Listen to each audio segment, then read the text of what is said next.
First off, I want to thank Thomas Icom, who couldn't be here, for coming up with the idea for this panel.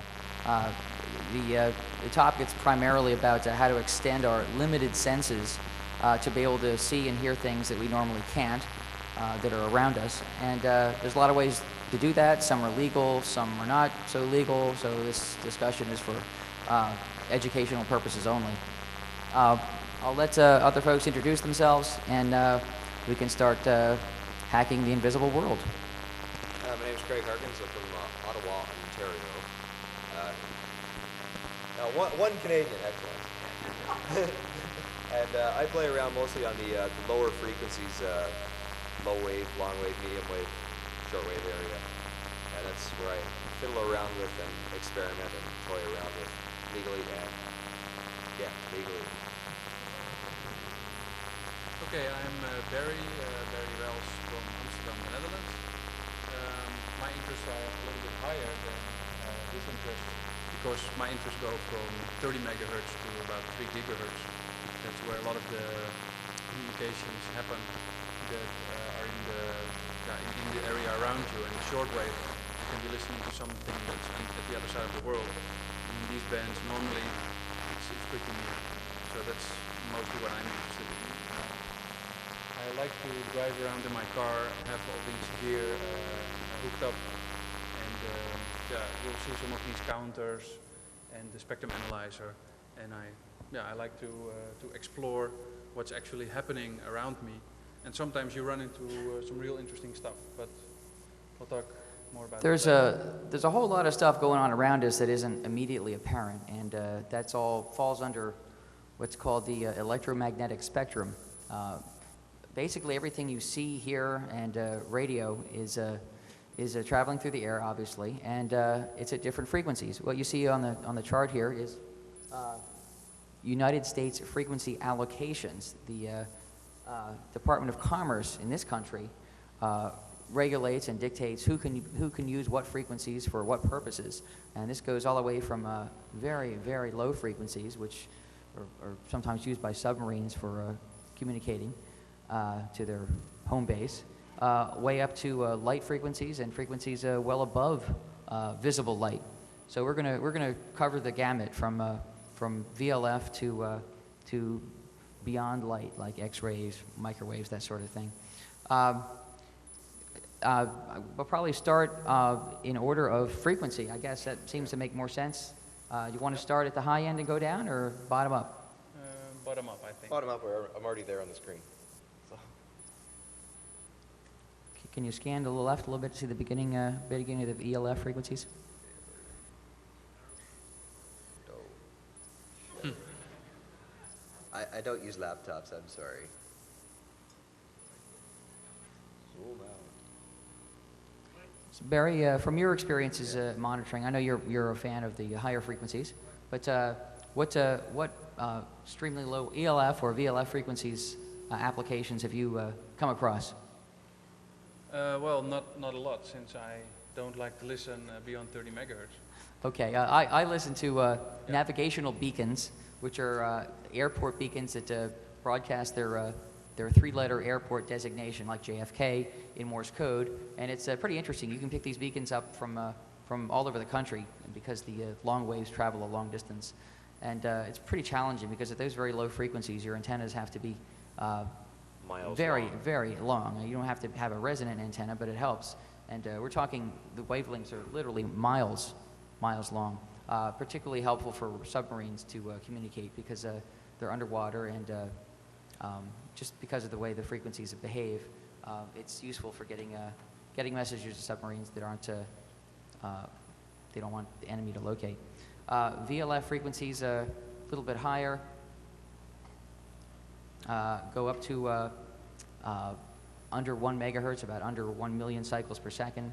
And then you would go up to medium wave frequencies, which everybody here is familiar with. Medium wave, often here referred to as a AM radio band, broadcast band. Like a 1010 WINS, for instance, is at about 1 megahertz, 1,000 kilohertz. 1,010 kilohertz, which is 1.01 megahertz.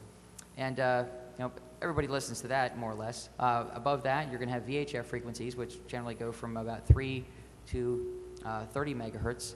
And there's CB radio is in there, and shortwave radio is in there. We did a couple of panel discussions, including shortwave.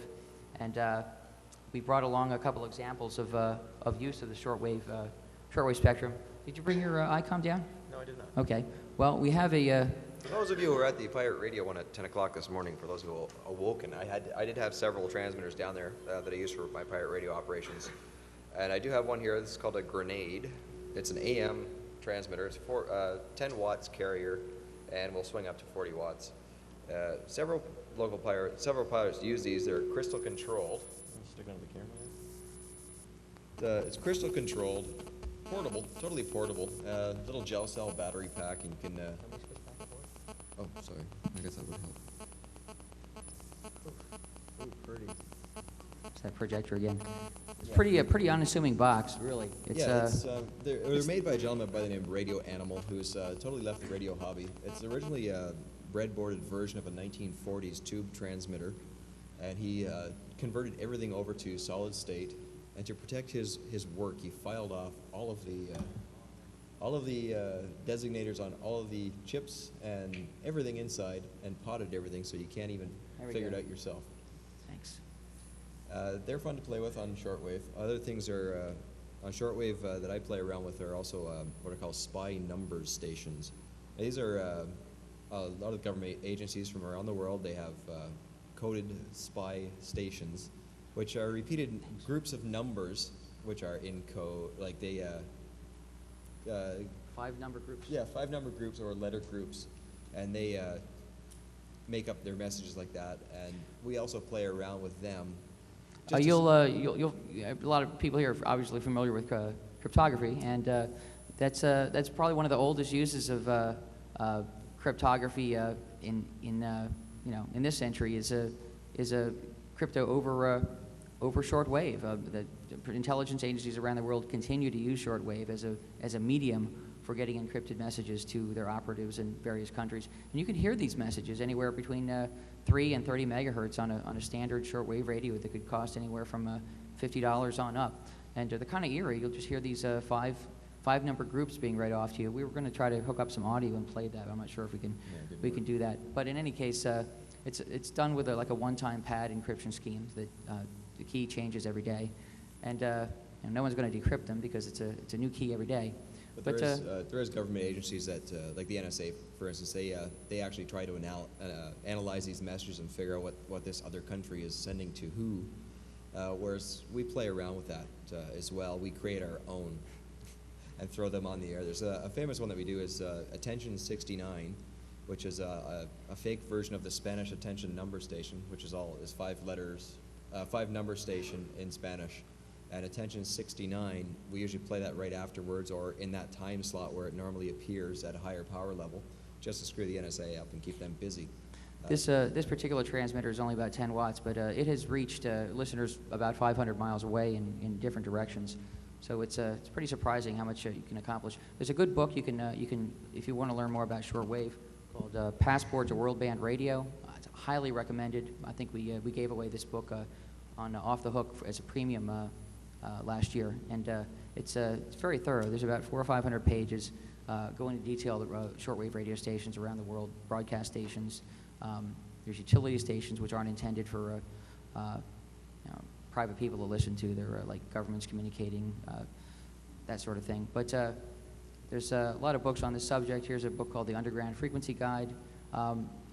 You can do a search on the web for a keyword Enigma.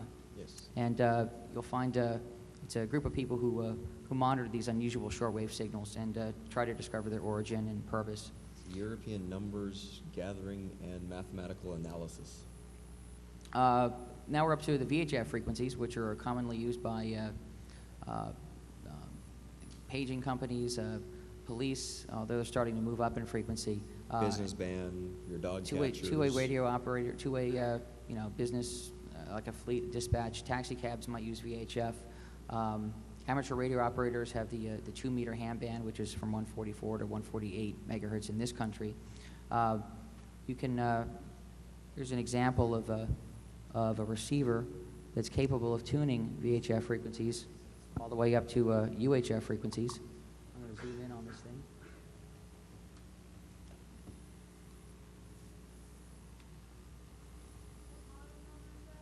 This is a Yaesu VR500, about the size of a pack of cigarettes, and fits easily in your pocket, and it'll let you receive all the way up to 1300 megahertz. There's a VHF frequency in there. It's the SPCA of New York. Listen to your dog catcher. It's a New York prison frequency, Rikers Island, so forth. One nice thing about this radio is, despite its low price, just a couple $100, you can interface it with your PC, and there's Windows software you can get for it too. I'm sorry, Mac software you can get for it too, which is free. And you can swap frequency files with people around the world. And if you're going to be traveling somewhere, you can just download frequencies and have them programmed. It stores 1,000. These frequencies are in the New York area, and I borrowed them from a friend and put them in there. So when I was up here, I could hear what was going on around us. Barry, this is starting getting to your specialty is frequency ranges in the UHF and on up. What do you start explaining what kind of stuff you hear in Europe, UHF and above?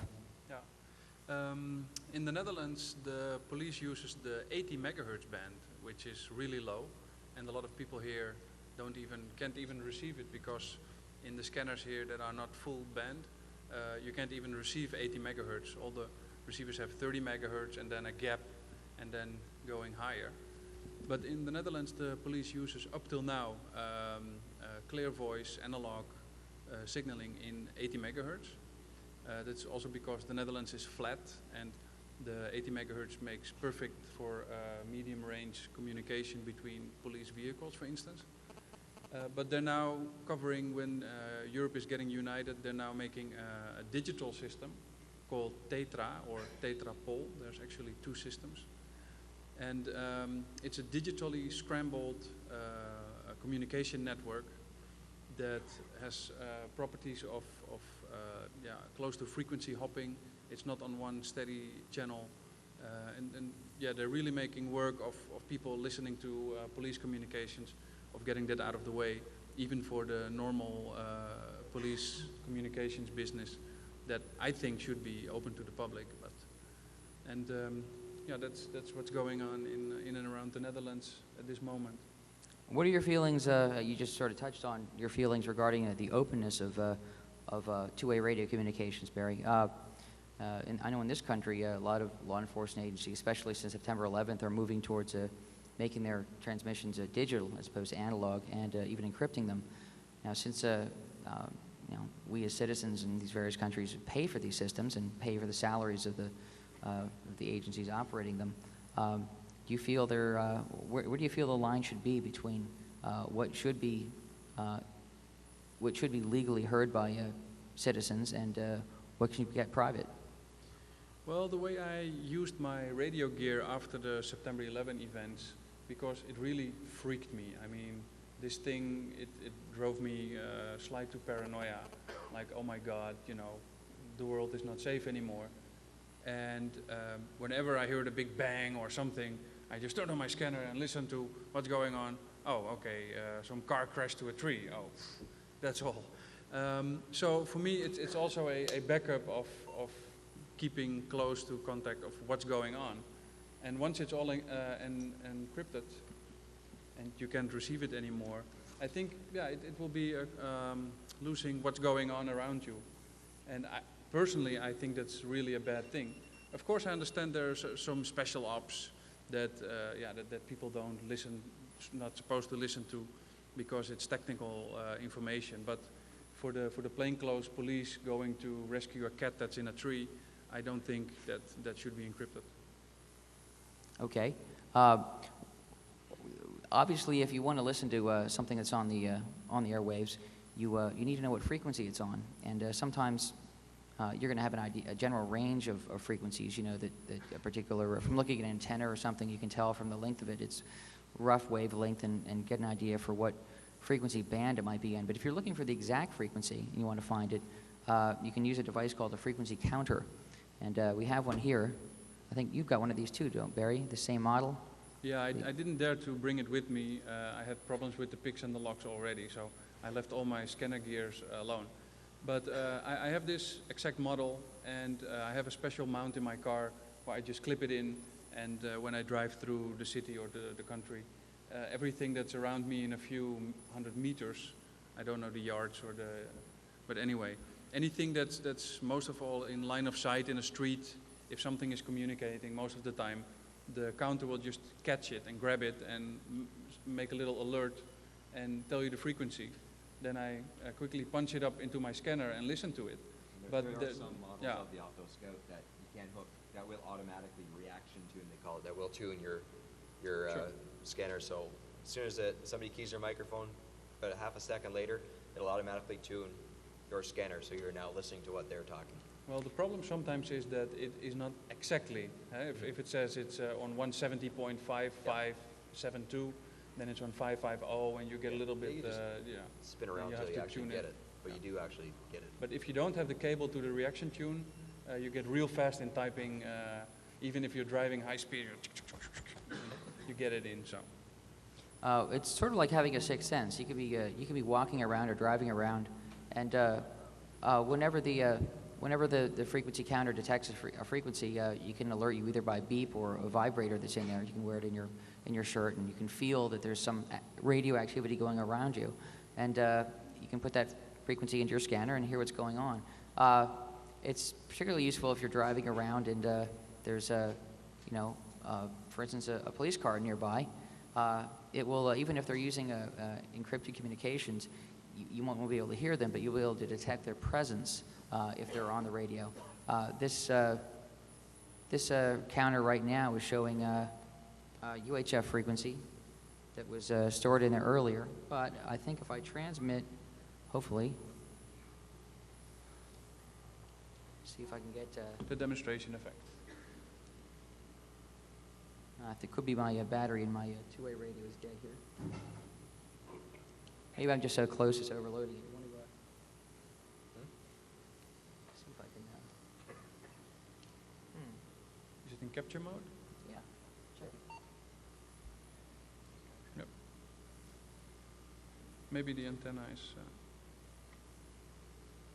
Okay, I'll let it free run. Okay. And then you push it, and you can see if it's doing anything. It's now free floating on 900 megahertz. Mm-hmm. And when you push it, does it go down? Yes, it goes down to 0. There we go. This is stepping through frequencies that it's logged recently.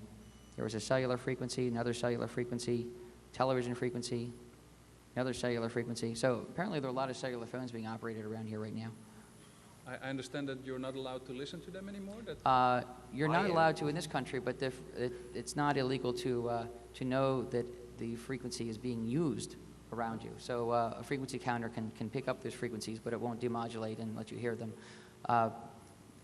Back in '86, Congress passed a law making it a crime to listen to certain radio frequencies. Kind of a strange law. It's like not being able to look at certain colors of light or something. But isn't this supposed to be the land of the free? I'm sorry? The land of the Isn't free? Well, the land of the free to those who have enough money to persuade Congress to get your wishes. Okay. But I'm just teasing a little. You can purchase radios that are capable of receiving frequencies outside, in the forbidden range. They can be ordered like a version of this radio can be ordered from outside the U.S., from Canada, from the U.K., from Finland, The Netherlands. and Netherlands. That's right. For some $200, and it would let you hear cellular frequencies. However, most cellular use now is digital, and you'll just hear the sound of digital noise or nothing at all. But quite a few phones will fall off the digital network because the digital networks are so poorly designed.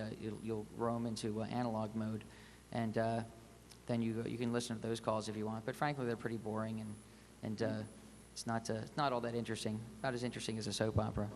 Well, and some of these scanners, you can just open it up and find the right jumpers or diodes that you can hook up. You can find some mods on the net. Mods yeah. DK is very famous for this. That's a good site. You want to Mods read? DK. Want to announce that URL again? Mods. mods.dk from Denmark, and they have modifications on all type of scanners, transmitters, everything. Also for extending range, extending power. They have it to a lot of. It's really a place where a lot of this info is collected, and I use it all the time when I buy a radio. And most of the time, there's some modification to let it scan faster, let it do more channels, better things. Now, the thing with listening to cell phones, it's you get basically whatever anybody's talking about the phone. They hear people ordering pizza, ordering their food, giving their card numbers out over the air. Because voicemail, the passwords, that sort of thing. Exactly. This is a transmitter. This is a radio transmitter. It's a cell phone, but people call it a cell phone. It's a cellular radio telephone. So you're actually broadcasting it out over the air. People think it's like, oh, it only goes from here to the tower. Nobody else can hear it. No. You can listen to whatever you want. There was actually a pirate radio station on Shortwave called Cellphone Radio, and he used to record people doing the phone sex deal and the 1-900 numbers. He would record that and make shows out of these poor losers that would do that. But cell phone listening, it is quite entertaining. Sorry, you guys aren't allowed to do it down here. So there's no laws against that in Canada? No. Basically, right on the back of this, if it has an antenna, you can listen to it. And that book came out of Canada, I take it? Yes. Okay, well, we don't have the same freedoms here. That we do How there. about listening to these portable telephones that people have in the house? That was changed a little bit later. It was only illegal to listen to cellular phones in '86, but then I think in '94 another law was passed making it illegal to listen to cordless telephones, the kind you would have in your house, but where the base unit were connected to a regular analog phone line. That still doesn't prevent people from doing it, and it's not illegal to sell in this country receivers like this that are capable of receiving cordless telephone frequencies. A lot of them, older ones, are in the 46 to 49 megahertz range, and then there's the newer, well, it's not even that new, the cordless phones in the 900 megahertz range, from about 902 to 928 megahertz. And then there's the 2.4 gigahertz cordless phones, which are a little more secure because it's difficult to get receivers, or it's expensive to get receivers that will tune up to that higher frequency, but it's quite possible. The most secure cordless phone you can get would be one that is digital spread spectrum. Not just digital, but digital spread spectrum, where your signal is sort of spread over a wide range of frequencies. And a 2.4 gigahertz spread spectrum cellular phone is a little more secure from casual eavesdropping than all of the others. However, if your adversary is someone with means or legal power behind them, they're not going to even try to monitor it through the air. They're just going to connect to the phone company's switch, which is now mandated under CALIA. So.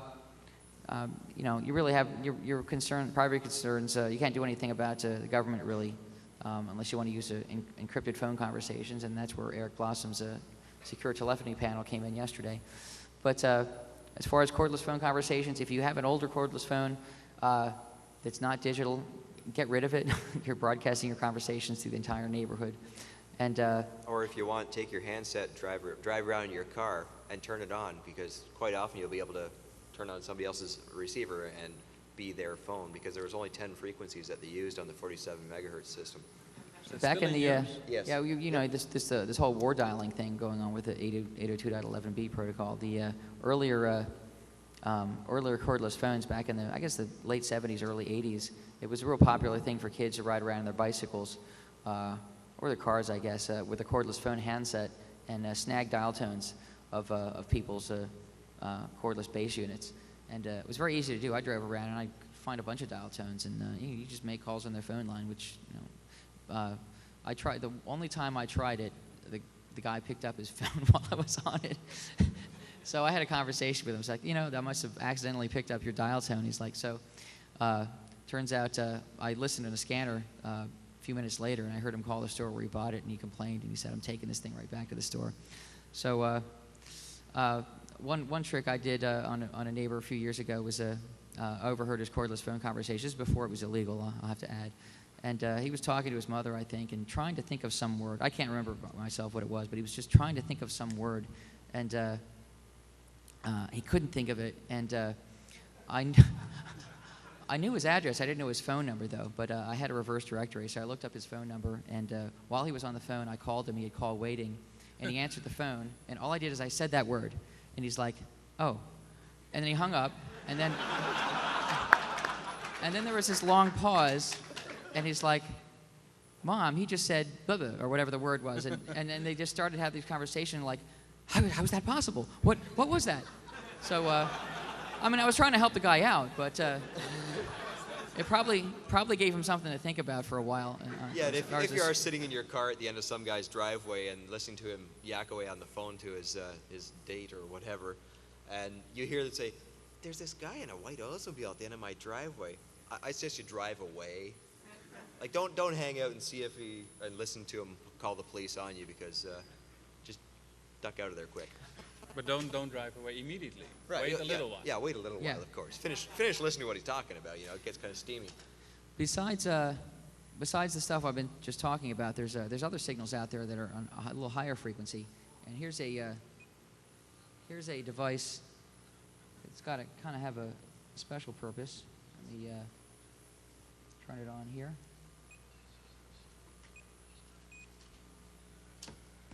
This is an ICOM R3, which came out a couple of years ago.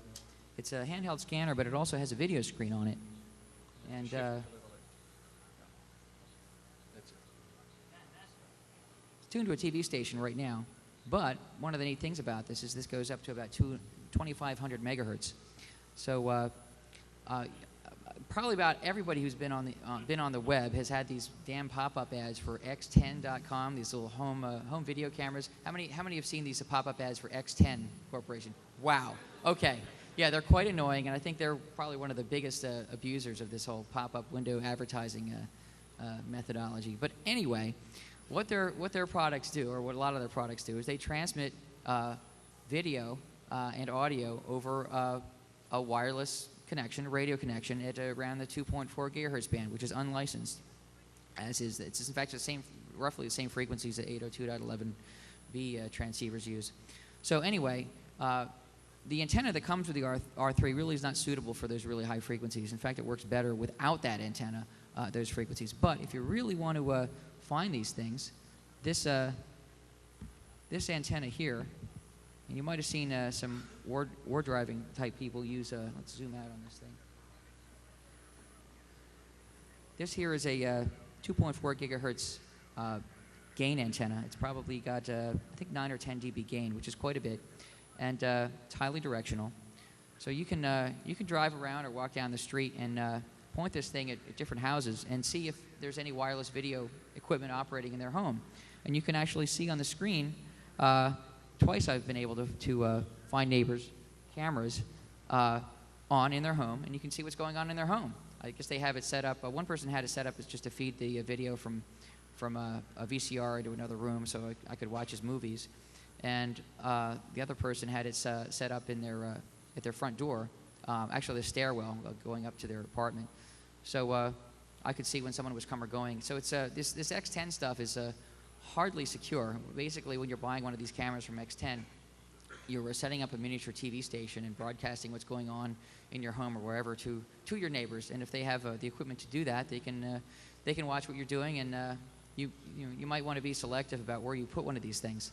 Yeah, also people don't realize how far some of these signals travel as well. For example, the older cordless telephones, home telephones, they broadcast for about half a mile circle around your house. So when you're driving around, you've got within half a mile you hear somebody. You know they're like within a half a mile circle. If you're out in the countryside and you see one farmhouse, that's where it's coming from. We're definitely getting into Barry's area of expertise, which is the microwave frequencies. So Yes. In Europe, I can touch on what's being used here in this country, but in Europe, what are these frequencies above several hundred megahertz being used for? Well, this 2.4 is really one of the most interesting bands, especially for the war driving with the 802.11. But for instance, in the Netherlands, prostitution is legal, so we have a red light district, and they're pretty fond of securing their places with these wireless cameras. So if you are driving around the red light district, it's like having XXX rated video. free. That's pretty good. Next time I go there, Barry, I'll have to bring my R3 with me. But what's almost more exciting than the red light district is that the police helicopters in the Netherlands use the same frequencies about for putting it under the helicopter images when there's riots and when there's stuff, and you can see firsthand people throwing bricks at the cops. And Wow. yeah, and there's a guy named Schellinger, and he recorded all these events with his big Yagi antenna, and he puts video clips online.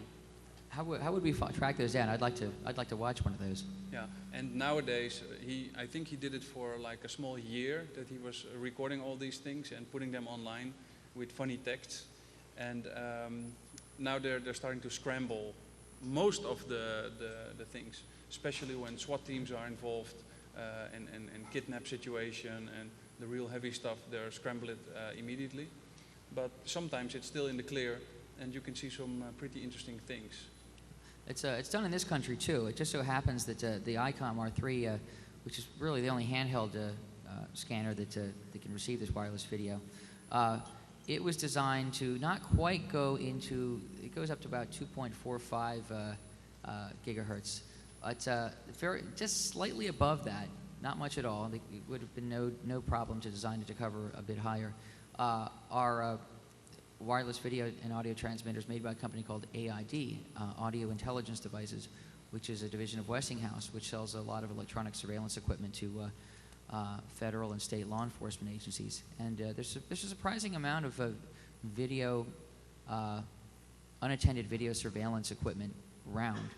You see cameras around, but I'm not talking about those. I'm talking about covert cameras that are hidden in electrical power transformers on utility poles, or hidden in the telephone junction boxes along trunk lines on telephone poles, or in the so-called pedestal, those green things that stick out of the ground about 3 feet that the phone lines are in. They could conceal a wireless video camera in that. I've noticed in Philadelphia, near where I live, that I've got a great view from my office of the rooftop of the federal building at 6th and Market Streets, and there's 2 microwave antennas on that roof, which are not satellite antennas. They are pointed downward, and every couple of days they're moved to a different position. And I looked at these things with binoculars, and contacted a friend of mine on the West Coast who used to sell equipment to law enforcement agencies, and he sent me a catalog and disc of a company that makes these things. And sure enough, in that catalog were these exact same antennas, the same styling, and it was this company's product. So basically, from looking at these antennas, I could get a general idea of who the feds in Philadelphia were looking at. I mean, what direction they were looking at, whether they were looking in northeast Philadelphia, South Philadelphia, that sort of thing, and pretty intriguing. I haven't yet gotten around to getting in the line of sight between one of these antennas and where it was pointed to capture this stuff. But I have other equipment that would let me do that. Here's a piece of equipment here called the spectrum analyzer that would actually let you see. Unfortunately, we don't have a camera we can zoom in on. I don't think we can zoom in that much on this thing, can we? What's that? Oh, okay. I don't think we can get it around. This thing is really heavy, so. Anyway, what a spectrum analyzer lets you do is see spikes. See spikes in the electromagnetic spectrum that would indicate a presence of a signal, and you can look at a range of frequencies and see where bumps or spikes are in the spectrum.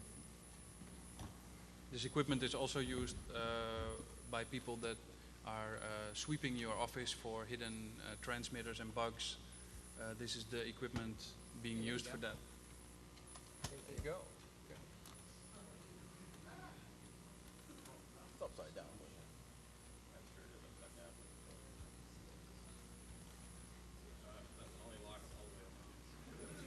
Yeah, that's fine. Tell you what, Craig. Yep. Can you hold me on? Oh, there we go.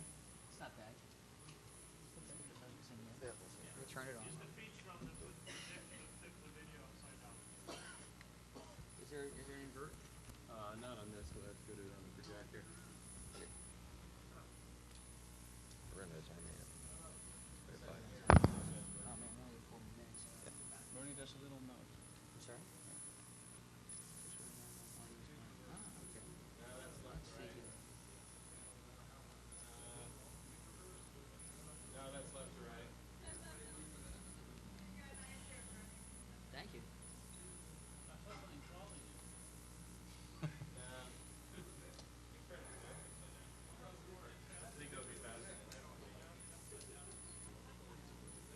not getting the traces aren't showing up well with this bright. The traces aren't showing up with this bright light. Oh, there we go. Tune it to 600. We kill the lights on the light board back there. There we go. What? Kill the lights on the light console. There we go.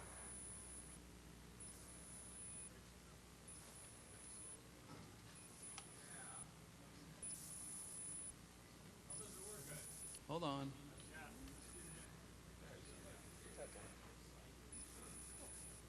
What was that frequency bearing? 641.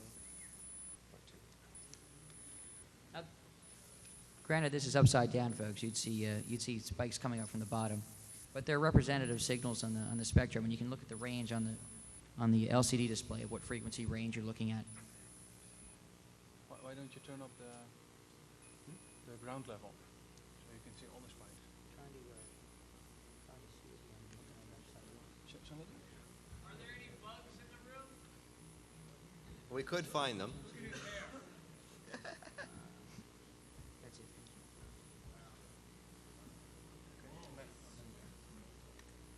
Spread it out. Less sensible. And we're at 665, 666. This is around 665, 666 megahertz. We were trying to find the frequency of the wireless microphones we're using here on the panel. Oh, it's, can you read that off the front panel of the microphones there? 641.2. If all is well. 641.2? Did you tune it in already? Yeah, it's just actually digital noise range.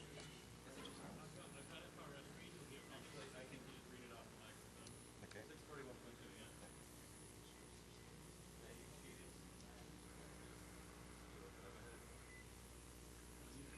Yeah, it works. And are we operating one of these mics now? You want to turn it on and off? Turn it back on again?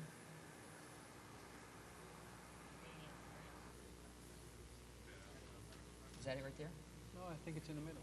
Oh, there's a few. I think that's it. Birdie, no. Well, anyway, you get the gist of it. If you see one of these spikes, if somebody was sweeping your office for bugs, somebody asked you, are there any bugs or wireless transmitters in the room? There could be. Frankly, it's easier just to use a cell phone now. If it's an amateur bugging thing, you just leave your cell phone on and... Can I get the mic? Up and down, I'll change the frequency on it there. It's pretty hard to find a bug these days. There's so many technologies that make it difficult. There's a spread spectrum. There's You turn it off. there's subcarriers, that sort of thing. Unless you have something like this and a lot of patience, it's difficult to find a hidden transmitter that's hidden by professional. Running out of time? Yeah, like it's 2 minutes. Okay, what you can see now here is that there is 2 spikes. I hope you can see it. And I'll turn the wireless mic on. There it is. And now, there it is. These 2 spikes here. This is now. And I'll turn it off again and you see the big spike go away. I hope. Up to, there it goes. And So that's what a radio signal looks like.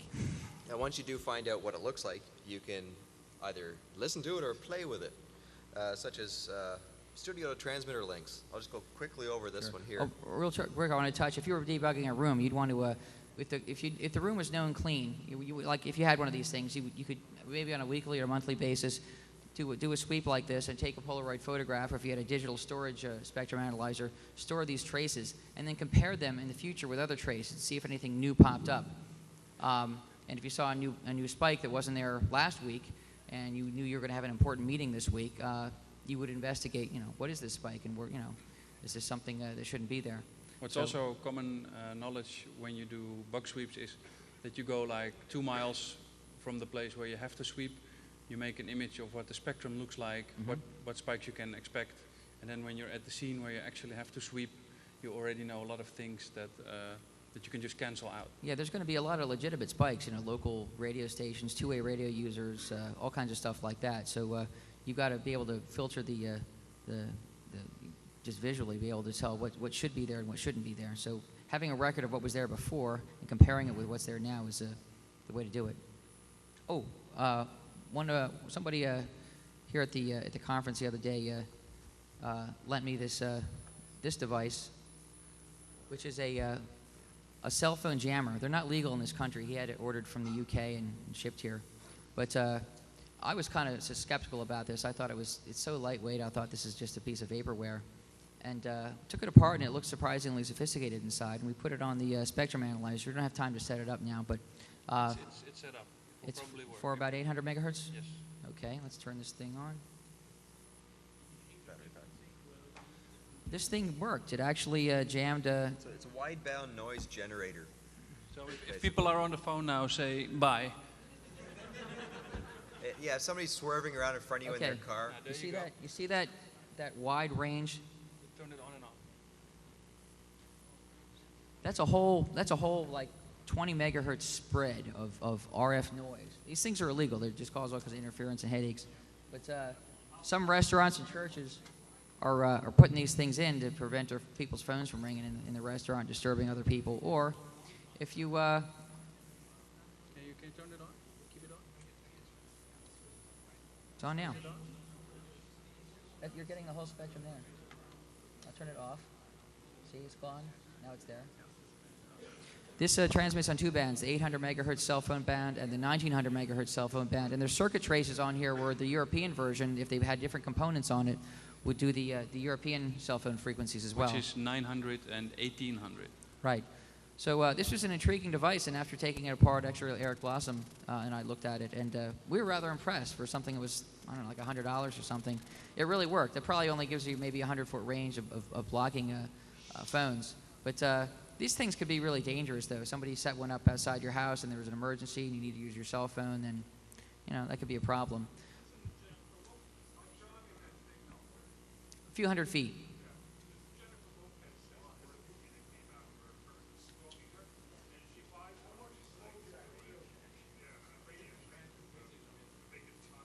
Okay.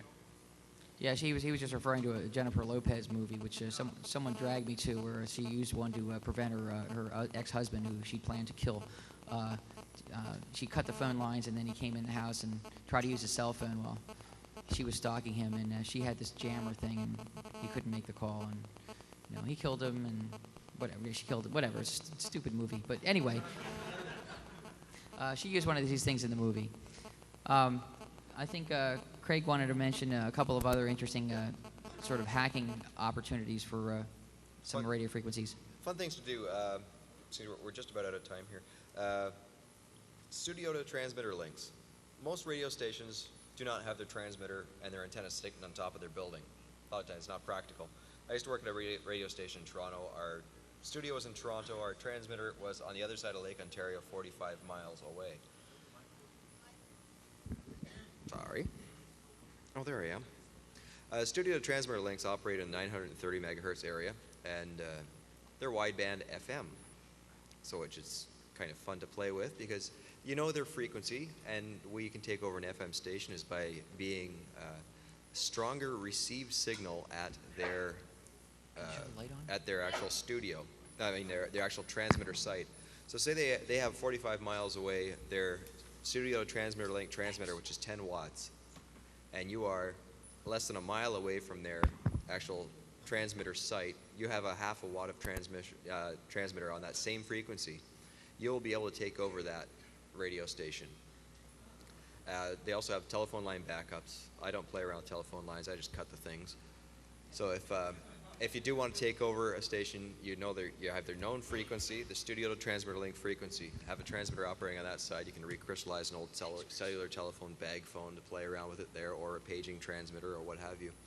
At that point, once you do take them over, they have no control over their transmitter because you also block out their control tracks, their control signals that they're also sending from their studio. So the only way to have them get back control of their own transmitter is either you turn it off or they send a techie out to turn the transmitter off. For my situation, the station I was working at, it was, like I said, 45 miles away. So you had the transmitter for quite some time. So once you do actually take it over, at that point you can forget about LPFM. You have HPFM. you're in charge and control of a 50,000 watt transmitter for as long as you want it. Do whatever you want. Have some fun. 2 parody commercials. Whatever you want. Also playing around with satellite stuff too. Not actually beaming up your own satellite. Also transmit on the same frequency as satellite downlink frequency is. Really close to the receiver. This works really fun at Walmarts. Take over the entire Walmart radio network. Have a blue light special in aisle 7 for adult sex toys and watch everybody push their carts. It's fun stuff to do. Along the same lines, all these LED signs you see around in storefronts and so forth are often easily compromised with a device like this. Probably the biggest manufacturer of those signs is a company called Adaptive Microsystems. And this is a control that is used to program them remotely through infrared, just like a TV remote control. But it's surprising how many storefronts just put these in a window, and you can put a different message on them. In Philadelphia a few years ago, there was one on top of a lottery machine in a drugstore. So I reprogrammed it to say that all the tickets from this machine are losing tickets. And it stayed up there for about a day, and then I walked by the next day and told the clerk, what is that message on top of the machine? And he ran over and he was freaking out, and he unplugged the machine, and he just basically had to unplug the whole lottery machine. I don't believe the government should be selling lottery tickets anyway, but anyway, so that was a lot of fun. And a couple days later, I noticed the machine wasn't even in there anymore, so he just stopped selling lottery tickets after that. And here's a GPS unit, and probably a lot of people are familiar with that. It uses signals broadcast by U.S. government military satellites to give you a position of where you are. You don't have to worry about these things being a privacy invasion. They don't transmit a signal out themselves. You can't be tracked with this unless it's something like this is in your cell phone, which is being mandated now. But if you just have a GPS unit, you can't be followed around. One of the neat developments I've seen with GPS units lately is something called geocaching. And geocaching is something where you can hide objects in a container like Tupperware or one of those military ammunition containers. It's small and portable, and you hide it somewhere, and you put a few prizes in there on a notepad, and you can go to geocaching.com, geocaching.com, and find out where these things are near you. There's thousands of caches around the country, and it's just sort of a hobby. You can go hunt these things down with your GPS unit, and when you encounter one, you open it up and you take one object and you put an object back for the next person, and write in the logbook that when you were there and so forth. And you can also put that information on the website as to who you were, when you found it, that sort of thing. There's 3 rules there that they request that you not put any food items in them because the animals could get in there or could rot and get rancid. No drugs in there. You can't leave any drugs for anybody. And I think you just no turned everybody explosives off either. of You their can't interest now. can't put any explosives in one of these things. But I haven't heard of that happening before. So that if you have a GPS unit and you haven't checked out geocaching.com, it's kind of fun. I found one of these things, and there was just a couple of magazines in there, and so I put a couple other magazines in there and went on. So it's just an interesting use of the radio spectrum. It's kind of fun.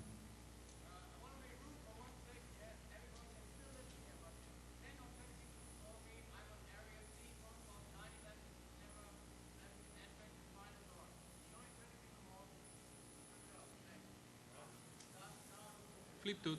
I didn't quite get that, but Okay. anyway. All right, any questions about the radio spectrum? Okay, I think we're completely out of time. Okay, I have some handouts here if anybody is interested of New York City area radio frequencies used by federal law enforcement agencies. So